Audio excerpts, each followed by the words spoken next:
Assalamualaikum warahmatullahi wabarakatuh. Allahumma sholli sayyidina Muhammad wa sayyidina Muhammad. Assalamualaikum. Buya, saya mau bertanya, sebesar apakah pentingnya peranan istri sebagai kepada suaminya? Syukron. Assalamualaikum warahmatullahi wabarakatuh. Perannya sangat besar, tidak bisa digambarkan. Istri perannya sangat besar. Nggak akan ada sebuah keluarga anak-anak kecuali ada istri. Suami tok nggak ada istri, nggak punya anak. Dan jangan dikatakan suami lebih penting dari istri. Oh enggak, ini sama-sama satu martabat. Dan hidup harus saling melengkapi. Jadi penting, kalau dengan suami tentu ada masalah tugas-tugas ya. Allah atur imamnya adalah suaminya, maka seorang istri punya tugas ya, yang berbeda dengan tugas suami. Kalau tugasnya sama nggak ketemu. Suami mencari nafkah tugasnya, istri melahirkan, kemudian imamnya suami, maka harus dengar di rumah. Kalaupun seorang istri punya ide cemerlang pun nggak boleh melampaui suami, harus pakai minta petunjuk suami, minta izin dan seterusnya. Kecuali suaminya idiot, nggak bisa berpikir dan seterusnya, bisa saja diambil alih, tapi pun tetap dengan adab kepada suami. Banyak perempuan itu di saat diberi kelebihan, saat itulah mulai bersekongkol dengan syaitan, kelebihan harta mulai tolak pinggang, kelebihan ilmu mulai membusungkan dada, sombong. Itu adalah bahaya. Nah, sehingga dia akan keluar daripada tempatnya menjadi seorang menteri yang baik ya, wakil presiden yang baik, sehingga menjadi istri sombong. Jadi perannya sangat besar, dan juga dia peran besar untuk bisa melestarikan rumah tangga, diantaranya mendidik anak-anak agar bisa hormat kepada imamnya, sebab banyak ibu-ibu menjadikan suami pesaing, sehingga gap-gapan. Anaknya diajari untuk tidak senang dengan bapaknya hanya karena sebuah kesalahan, dimusuhi bapaknya, sehingga semua anaknya benci kepada bapaknya.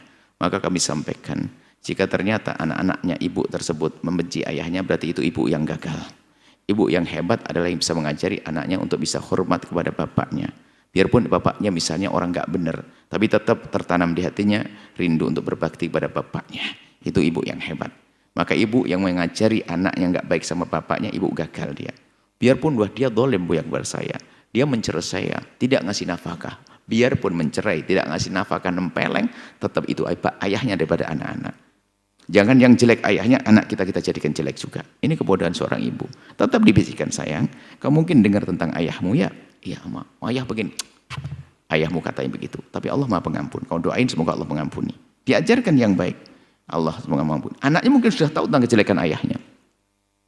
Tapi justru akan ditanamkan cinta sayang. Kamu harus sayang kepada ayahmu. Umi tidak bisa kumpul dengan ayahmu terus sampai pisah. Tapi ayahmu adalah ayahmu. Dengan Umi sudah nggak ada urusan. Maka kamu bercita-cita untuk memuliakan beliau, untuk menyadarkan beliau cita-citamu. Ingat nak ya. Bukan malah dari dulu nak tahu astagfirullah. Itu bukan untuk masya Allah. Sekarang belum berubah, tahu enggak? Bahkan lebih parah lagi. Wah, ini ibu setengah setan atau bahkan sudah jadi setan. Sama sebaliknya seorang ayah. Jangan ajari anak-anaknya, jangan mengajar anaknya untuk membenci ibunya. Biarpun ibunya enggak benar dan sebagainya, enggak boleh begitu. Karena apa? Akhirnya anak menjadi pembenci. Termasuk banyak diantaranya ada kebodohan. Mohon maaf kadang ibu berbeda, apakah karena istrinya meninggal dunia? Ini penting kami sampaikan. Seorang suami menikah dengan seorang perempuan, dia sudah punya anak, namanya anak tiri kan? Atau istrinya 2 atau 3 misalnya. Maka ibu yang bodoh, yang mengajari anaknya benci kepada saudaranya. Berarti kalau mengajari anaknya benci kepada saudaranya, berarti dia menjadikan anaknya ahli neraka, menjadi pendendam.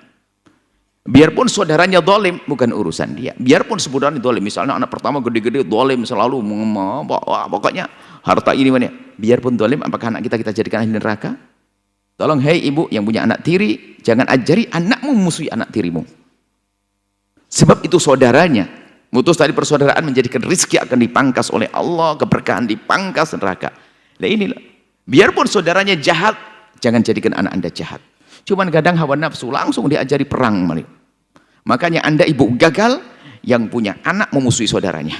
Gagal anda, peran anda hebat besar. Peran anda mengantarkan ke surga anak anda.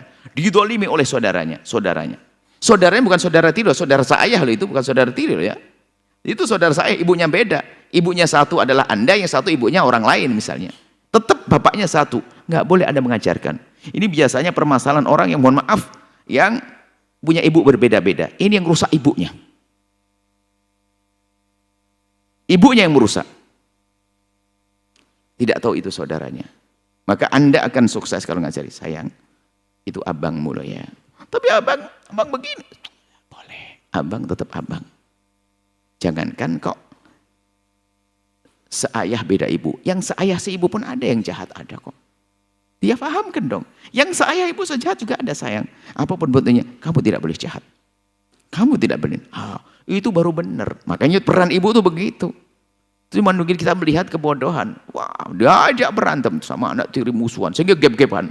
Jadi anak ibu pertama, ibu kedua, anak kiri, yang ngajari ibunya. Ini bahaya sekali yang demikian. Maka Anda sebagai seorang ibu, sukses kalau menjadikan anak Anda baik dengan saudaranya, biarpun beda ayah. Apalagi misalnya, saudaranya ibu anak yatim, anak yang piatu juga misalnya. Mungkin seorang laki-laki meninggal dunia, punya anak kecil-kecil 3, nikah dengan Anda. Lalu Anda punya anak. Anda harus hubungkan. Anda merawat anak piatu, tidak punya ibu. Anda jadi ibunya, hebat. Ini sebuah contoh, sebab kebanyakan tadi, peran ibu itu merusak anak tanpa disadari. Merusak anak. Merusak anak, diajak musuhan dengan bapaknya. Jadi kalau bapaknya nggak benar, langsung dikumpulin anaknya, kayak tuh ayahmu kemana tuh? Bahkan sampai ayahnya melakukan sesuatu yang halal misalnya. Memang kami tidak menghimbau orang untuk nikah lagi 2 dan 3, itu berat, itu di hadapan Allah Ta'ala besar. Cuman jika yang terlanjur nikah, ini ibu yang nggak benar bilang, tuh ke tempatnya lonte itu ibu ayahmu. Ayahnya dibilang begitu, anaknya dimusuhi. Jadi memang ada ibu yang menjadi anaknya jadi jahat. Ada juga ayah juga begitu.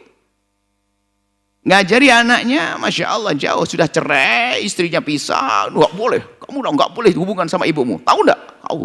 Karena dendam. Ada ayah model begitu, sama. Ingat, anakmu harus selamat, anakmu harus ahli surga, gitu loh. Jadi itu peran ibu itu di situ, memahamkan, membersihkan hatinya, jangan diajarkan dendam dan sebagainya. Itu peran ibu.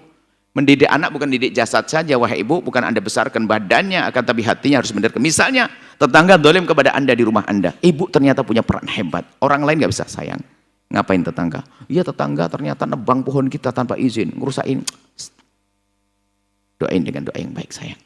Tetangga, Nabi mengingatkan tetangga, perhatikan tetangga.